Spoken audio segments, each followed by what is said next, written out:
Saya Letjen TNI Anumerta Siswondo Parman. Saya Maijen TNI Anumerta Sutoyo Siswomi Harjo. Saya Letjen TNI Anumerta MT Haryono. Saya Kapten Anumerta Pier Andris Tendean. Saya Aibda Anumerta Karel Satsuit Tubun.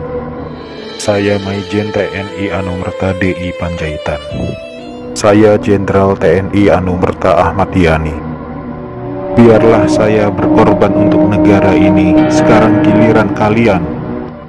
Ade mau cerita waktu malam penculikan itu. Waktu malam itu Ade lagi tidur sama papa mama. Terus tiba-tiba mama nutup pintu kamar karena ada tentara yang mau masuk. Terus tiba-tiba Dede udah digendong sama bibi. Dan Dede lihat mama nganterin papa ke arah belakang. Saat itu juga Ade ngedengar suara tembakan kenceng banget.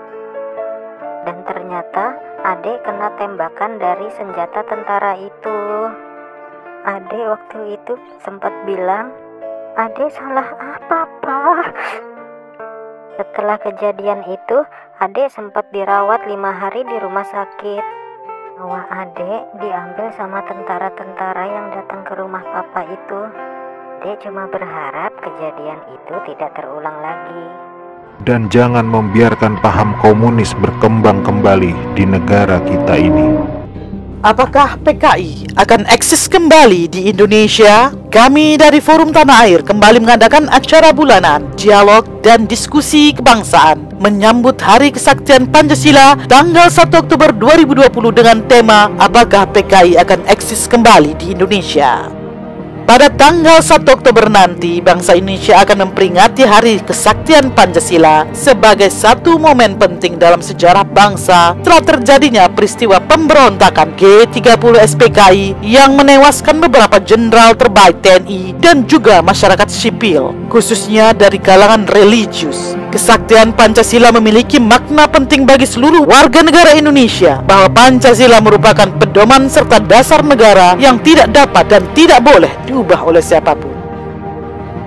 Partai Komunis Indonesia PKI yang berada di urutan keempat dalam pemilu 1955 setelah Masyumi, BNI dan NU sepertinya mendapat angin dan dukungan dari Presiden Soekarno saat itu dengan munculnya slogan Nasakop, nasionalis, agama dan komunis. Sejak itu PKI mendapat tempat dalam pemerintahan Soekarno dan terus memperkuat barisannya dengan mengusulkan partai dan organisasi Islam yang tidak sejalan seperti Masyumi, Gerakan Pemuda Islam Indonesia dan lain-lain untuk dibubarkan karena dianggap anti Nasako. Tidak berhenti di situ, Partai Murba yang didirikan oleh mantan PKI Tan Malaka juga dibekukan dengan dalih telah memfitnah PKI akan melakukan kudeta. PKI kemudian mengusulkan dibentuknya Angkatan 5 sebagai pelengkap dari Angkatan Darat, Angkatan Udara, Angkatan Laut dan Kepolisian untuk memperkuat barisan pertahanan negara yang sangat ditentang oleh petinggi TNI.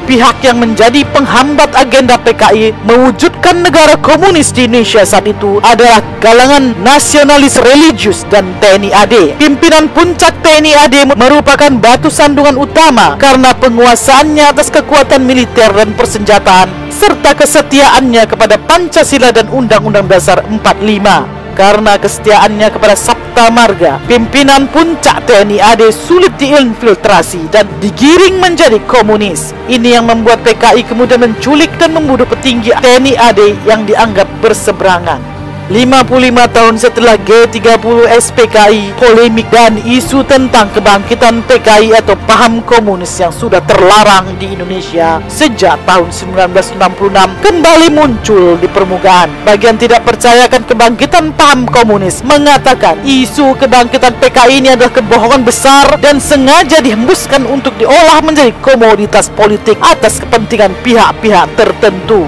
Sementara bagian percaya munculnya kembali paham ini mengatakan PKI dalam berpolitik dan membangun kembali komunisme tidak akan menampilkan wujud atau identitas aslinya, tetapi dikemas dan dibungkus dengan isu-isu seperti toleransi, radikal, ujaran kebencian, dan pemahaman bahwa Pancasila lahir pada 1 Juni 1945. Generasi muda Indonesia banyak yang sudah tidak mengerti dan paham apa dan bagaimana PKI atau paham komunisnya tersebut. Inilah yang mendorong pihak-pihak yang menganggap kebangkitan komunis ini nyata terus mengingatkan generasi muda bangsa untuk belajar sejarah agar nantinya kelangsungan hidup bangsa dan keimanan kepada Tuhan tetap terpelihara kelestariannya. Hal ini ditambahkan adanya sinyalemen bahwa aktivis PKI, yaitu simpatisan, pendukung, dan ex-PKI sendiri di masa pemerintahan sekarang seperti mendapatkan angin segar dan kesempatan untuk bangkit dan tumbuh. Forum Tanah Air akan mengadakan dialog prospektif dan mencoba membuka sejauh mana isu kebangkitan PKI atau paham komunis saat ini. Apakah benar dugaan bahwa pihak PKI sudah menginfiltrasi semua lini kekuasaan baik itu legislatif, yudikatif, maupun eksekutif, bahkan termasuk kekuatan angkatan bersenjata dan kepolisian Indonesia? Seperti biasa, Forum Tanah Air akan menghadirkan tokoh nasional, pakar, dan pengamat di bidang masing-masing. Jenderal Purnawirawan Gatot Nurmantio, Profesor Din Syamsuddin, Profesor Salim Said, dimoderasi oleh wartawan senior Hersu Beno Arif. Acara ini diadakan secara online melalui Zoom webinar hari Sabtu 19 September 2020 pukul 20.00 waktu Indonesia Barat. Forum Tanah Air adalah komunitas gagasan yang berupaya menyumbang pikiran semata-mata karena kecintaan kepada tanah air demi cita-cita kemerdekaan Indonesia. Kita ingin memahami tanah air secara apa adanya dan berupaya memajukan negeri ini dengan segala daya.